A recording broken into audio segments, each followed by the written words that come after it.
Hello everyone, আমি Piyali. Good morning. তো তোমরা সবাই কেমন আছো? আশা করি খুব ভালো আছো। আমিও খুব ভালো আছি। তো আবার একটা নতুন ভিডিওতে সবাইকে জানাই স্বাগত। তো কদিন ধরে ব্লগ ভিডিও পোস্ট করতে পারছি না, কারণ আমার ফোনটা প্রচণ্ড হ্যাং করছে, ডিস্টার্ব করছে, ওই জন্যে। তারপর কাজেরও একটু চাপ আছে, তার জন্য আরও সমস্যা হচ্ছে। আর এদিকে দেখো, সকালে ঘুম থেকে উঠে যা যা কাজ ছিল, ঘর মোছা, ঘর ঝাঁট দেওয়া, জামা কাপড় কাচা করে চাটা খেয়ে নিয়েছি। মাম্মাম ঘুম থেকে উঠতে বিছানা তুলে তারপরে চলে এসেছি এই দেখো সেলাই করতে। তো এই যে শাড়িগুলো দুধারে আঁচল মুড়ে নেবো, যেহেতু আমার পিকো মেশিন নেই, ওই জন্য আমি মেশিনে দুধার সেলাই করে দিই। আর কিছু শাড়ি তোমার ফলস বসাতে হবে, তো আগে শাড়িগুলো সেলাই করে নেবো। এখন যে কটা হবে করে রাখবো, আবার পরে বসবো। তো এই যে জল আসতে, তো যেহেতু শ্যাম্পু করবো ওই জন্য তাড়াতাড়ি করে উঠে গেলাম, গিয়ে শ্যাম্পু করে স্নান টান করে ছাদে গিয়ে জামা কাপড় মেলে আর ঠাকুর প্রণাম করে, আর যে জামা কাপড়গুলো মা সকালবেলা কেচে দিয়ে গেছিলো সেই জামা কাপড়গুলো সবগুলো তুলে আনলাম, এনে ভাঁজ করে মাম্মামেরটা ঝুড়িতে রেখে দিলাম, আর মারগুলো মার ঘরে গুছিয়ে রাখলাম। আমার জামা কাপড়গুলো আনলায় গুছিয়ে রেখে দিলাম। আনলায় শুধু আমারই জামা কাপড় থাকে। তাড়াতাড়ি করছি কারণ হচ্ছে টিফিন বানাবো, মাম্মামকে খেতে দেবো। তো টিফিনে আজকে বানাবো চাউমিন। তো এই যে দেখো, তাড়াতাড়ি করে মুখে ক্রিম মেখে আর মাথাটা ভালোভাবে মুছে নিচ্ছি, যেহেতু শ্যাম্পু করেছি চুলটা ভিজে, ভালোভাবে মুছে সিরামটা দিয়ে দিলাম।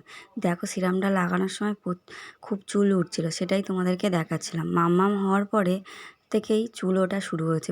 আগে তো প্রচুর চুল উঠতো, এখন একটু কমে গেছে।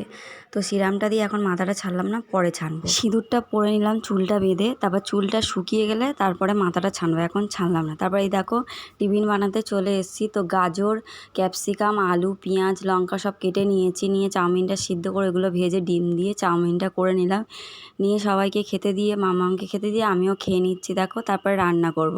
তো বাজার থেকে এনেছে তোমার শসা, জিরে গুঁড়ো, ধনের গুঁড়ো, হলুদ গুঁড়ো, তারপর তোমার আদা, রসুন, পেঁয়াজ। আর আজকের মাম্মাম মাংস খাবে বলছিলো, তাই মাংস এনেছে। তো এখন জল পড়ছে, মাংসটা ভালোভাবে ধুয়ে নিয়ে চলে এলাম। তারপরে এদিকে দেখো পেঁয়াজ, আলু, লঙ্কা, আদা, রসুন, সব টমেটো কাটা হয়ে গেছে। তো মাংসটা কিভাবে করি চলো তোমাদেরকে দেখাই। প্রথমে কড়াই তেল দিয়ে নুন হলুদ দিয়ে আলুটা ভেজে নিলাম, তারপর তুলে নিয়ে গোটা গরম মশলা, এলাচ, দারচিনি ফোড়ন দিয়ে পেঁয়াজটা দিয়ে ভালোভাবে লাল লাল করে ভেজে নিয়ে তারপর মাংসটাকে দিয়ে ভালোভাবে কিছুক্ষণ ধরে মাংসটাকে কষবো। তারপর ওর মধ্যে দিয়ে দেবো টমেটো দিয়ে আবার কিছুক্ষণ কষে তারপর এদিকে দেখো যে পেস্টটা বানিয়েছে আদা, রসুন, কাঁচা লঙ্কা, শুকনো লঙ্কা দিয়ে, সেই পেস্টটা ওর মধ্যে দিয়ে অনেকক্ষণ ধরে ভালোভাবে নাড়বো।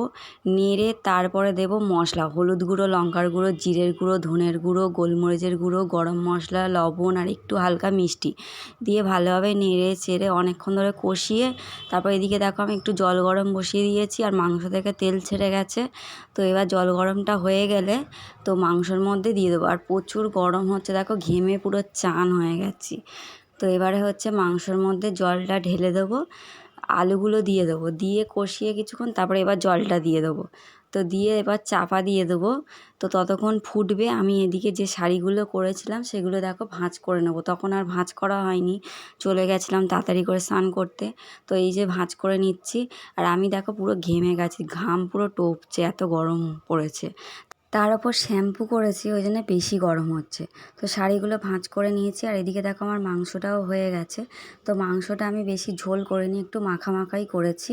তো মাংসটা হয়ে যেতে নামিয়ে নিয়ে গ্যাস মুছে বাসন মেজে ঘরটা আরেকবার ঝাঁট দিয়ে, আর এদিকে দেখো আমাদের কলের টেপা কলের ঠান্ডা জল মানে মুখে জল দিয়ে হাত পা ধুয়ে এসে ভালোভাবে মুছে একটু বসেছিলাম। তারপরে এই যে ভাত বেড়ে নিয়েছি সবার জন্যে। তো একটা তরকারি ভাত করেছি, মাংসর তরকারি আর ভাত, আর আগে স্যালাডটা কেটে রেখেছিলাম। তো এই যে ভাত বেড়ে নিয়েছি, আর মাম্মামকে আমিই খাইয়ে দেবো। আর মাম্মাম একা খুব কম খায়, ও একা খেতে চায় না, ওকে খাইয়ে দিতে হয়।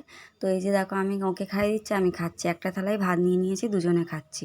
তো খাওয়া হয়ে যেতে বাসন টাসন মেজে নিয়ে তারপরে একটু রেস্ট নিয়ে তারপরে এই যে সন্ধেবেলা করলাম হচ্ছে, সন্ধে দিয়ে এসে মাম্মাম বলছে ওমা একটু কিছু করো না, সন্ধেবেলা খাওয়া হোক।